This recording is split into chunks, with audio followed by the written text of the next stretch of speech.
got a call from my man from TMZ this morning, right? We were talking, and he was like, "Hey, you know something? Like, you should interview Chet Hanks, Tom Hanks' son." I said, "We tried. We had an interview set up. It was confirmed the morning of. 30 minutes before the interview, my assistant called to confirm, and he was like, 'Nah, I'm not gonna be able to make it.'" Which people have canceled on me before, but never in a I just don't feel like going. Yeah, just flip it off. And it's like he tried to explain to me. He said, "Listen, we have paid for a cameraman. We've paid for a location. We spent a lot of time preparing, and there's multiple people involved. Yeah, no, I'm not going to be able to make it." And it was this reality that hit me where it's like, this guy doesn't really, probably has no concept of money or people or respect or time for because of time and all that. Because he was born at the height of his dad's career. His dad's worth like $400 million or something like that. He's never going to have money problems for the rest of his life. He's never had money issues. He doesn't, I was never around super rich kids like this. I've been around rich kids, but not like this, not hundreds of millions rich. Mm-hmm. And it's like, it was this interesting sort of interaction where it's like, there was no apology, there was no regret, there was no embarrassment. It was like, because usually people say, "Yo, I'm sorry, this happened. Yo, my bad. I'm gonna let's reschedule. Yo, okay, next time we could do it at my location to make up for the money you lost or whatever." It's like, nah, I'm not gonna go. And if you think about Kanye, no matter what he's done, there's never really been repercussions for anything. No one's ever put hands on Kanye. Because he'd be having bodyguards and shit, right? But shit, bodyguards get shot too.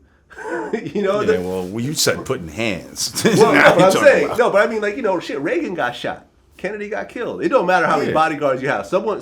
But that's not putting hands though. That's putting fucking bullets. Heat in the motherfucker. No, I feel that's a whole different thing. People get beat up with bodyguards. Like a bodyguard can't stop 10 people. Yeah, not one, but if you roll with a fucking slew of them, right. But usually most celebrities have one bodyguard. You don't usually see too many celebrities with like 3-4 dudes around them. Yeah, but I feel like he's the type. What I'm saying is that Kanye has just never had any sort of repercussions over anything he's done. Yeah, he fucked up a Taylor Swift, shit. And it's like, for maybe a week people were bashing him or whatever, but then he went back to being Kanye. In fact, Taylor Swift, I never even heard of Taylor Swift before. He did make that bitch famous. Like he said in his song. No matter what he does, someone cleans up his mess. You know what I mean? Mm-hmm. Oh, he's in the hole for $40 million. Kim Kardashian said, that's okay. I'll just use my emoji money to pay that back. Like, no matter what he does, someone is there to clean up his mess. People continue to fuck with him. People continue to go to his concerts. People continue to buy his albums. When you have no repercussions for what you do, there is not a strong desire for you to change what you do. Because what difference does it make? Right. Like he pulled out crazy albums that had no repercussions. Like shit that, what was that last shit? 808s and Heartbreaks. No one was fucking with that. Yeah, that one was, at least that had a few joints. But I'm talking about that. The other one is like the second to last one that he put out. Yeezus? Yeah, was it Yeezus? Yeah, all that shit was hard. Not that great. But it ain't like everyone turned against Kanye. This is what I'm telling you, right? Like, everyone still wants to work with him. Everyone still wants to write for him. Everyone still wants to wear his fucking sneakers. Everyone wants to wear his sneakers. Including you. Yeah. Oh, yeah. I love Kanye. I love Yeezys. All the new ones, I'm not really fucking with. And honestly, I ended up selling all my Adidas stock. Okay. Made a few dollars off it. Made a nice chunk off of owning it. But the new shits is like uncomfortable. Mm.